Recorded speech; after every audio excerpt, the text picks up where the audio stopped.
নমস্কার বন্ধুরা, আমরা রায়াতে আজকে আরেকটি ছোট্ট ডেলি ব্লগ নিয়ে হাজির হলাম। আজ হলো 7 সেপ্টেম্বর, শনিবার। কিন্তু অন্য দিনের থেকে আজকের দিনটা একটু আলাদা। আজ হলো আমাদের সর্বশ্রেষ্ঠ দেবতা গণেশজির গণেশ চতুর্থী। সেই জন্য দিনটা একটু আলাদা।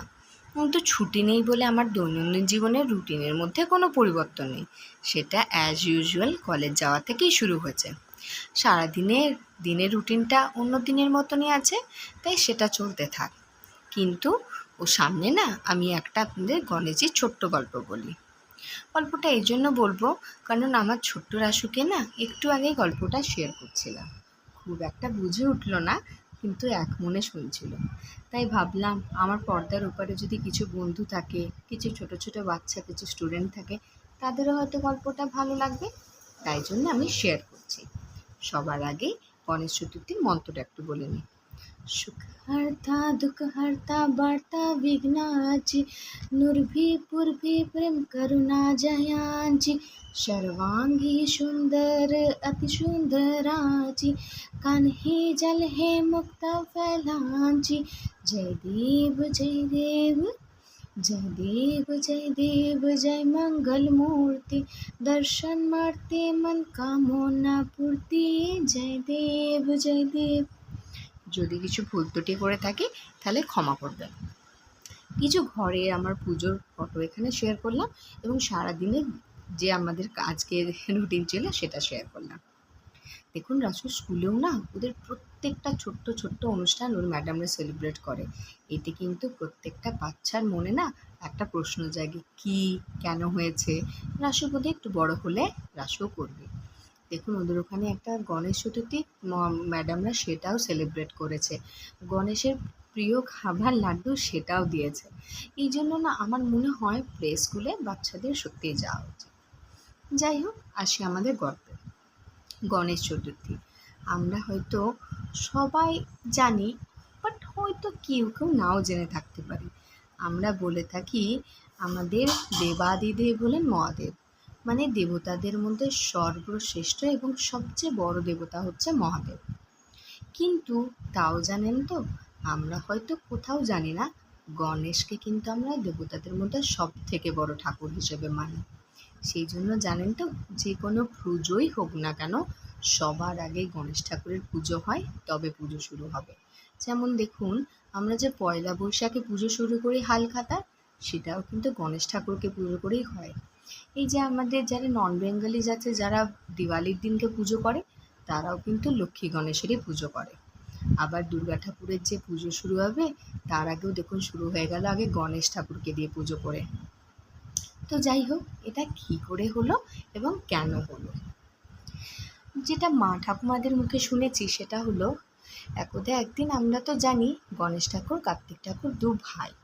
তো সেই হিসেবে গণেশ ঠাকুর এবং কার্তিক ঠাকুর একদিন তার বাবা আর মা মানে শিব ঠাকুর এবং পার্বতী ঠাকুরের সাথে গল্প করতে করতে ওরা মাকে জিজ্ঞেস করে, মা আমাদের মধ্যে কে বড়? আমি বেশি বড়, আর যেহেতু কার্তিক ঠাকুর বড়, আর কার্তিক বড়, সেই জন্য গণেশ ঠাকুর জিজ্ঞেস করে। মায়ের কাছে তো দুই সন্তানই সমান। মা তো বলতে পারে না, মা বলে আমার কাছে তোমরা দুজনই সমান। কিন্তু তাও তারা তো সন্তান, তারা তো ছোট। তারা তখন বলে যে না মা, এরকম বললে তো হবে না, তোমাকে বলতে হবে তো কে বেশি বড়, গণেশ ঠাকুর না কার্তিক ঠাকুর।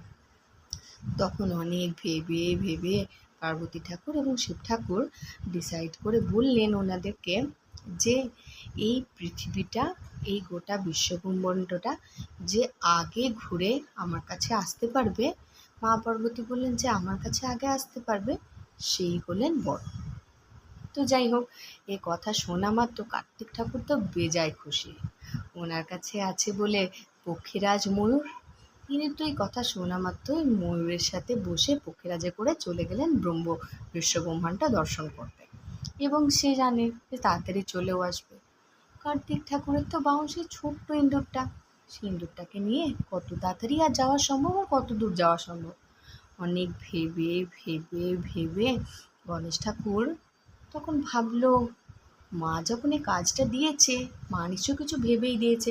মা তো জানেন যে কার্তিকের বাহন ময়ূর আমার বাহন তো হচ্ছে গণেশ ঠাকুর, আমার বাহন তো হচ্ছে ইঁদুর।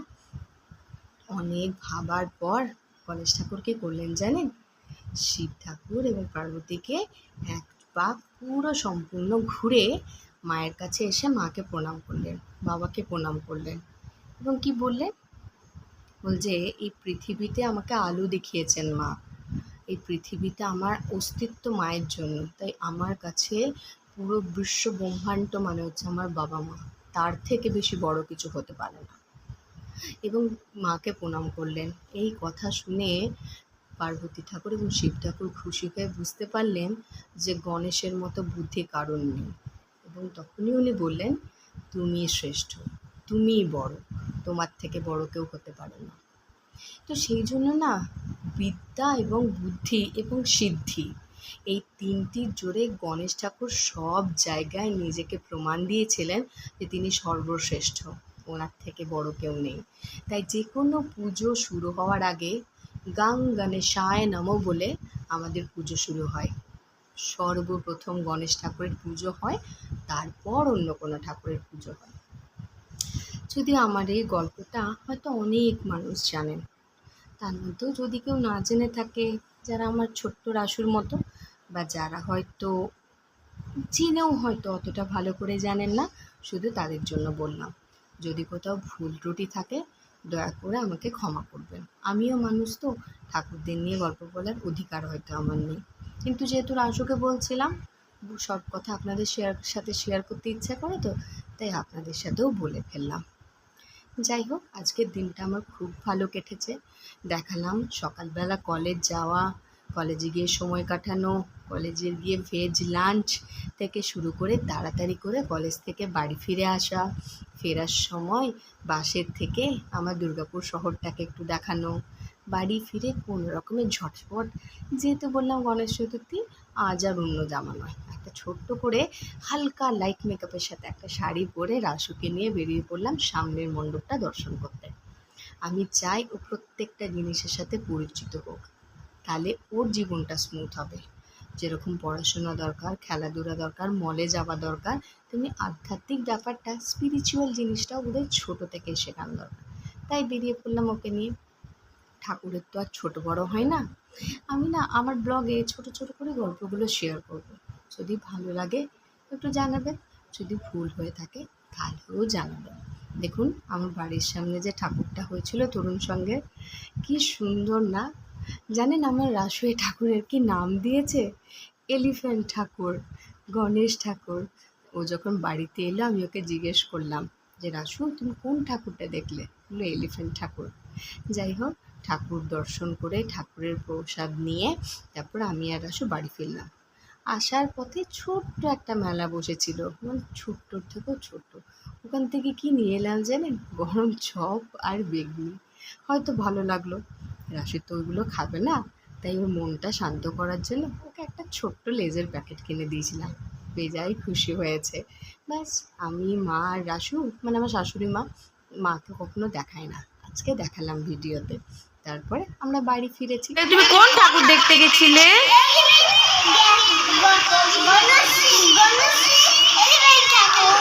এলিফ্যান্ট ঠাকুর, গণেশ ঠাকুর। আচ্ছা, গণপতি বাপ্পা মোরিয়া, হাত তুলে। মঙ্গল মূর্তি, না না, আচ্ছা মঙ্গল উড়ে যাবে সুপারম্যান হয়ে, মোরিয়া।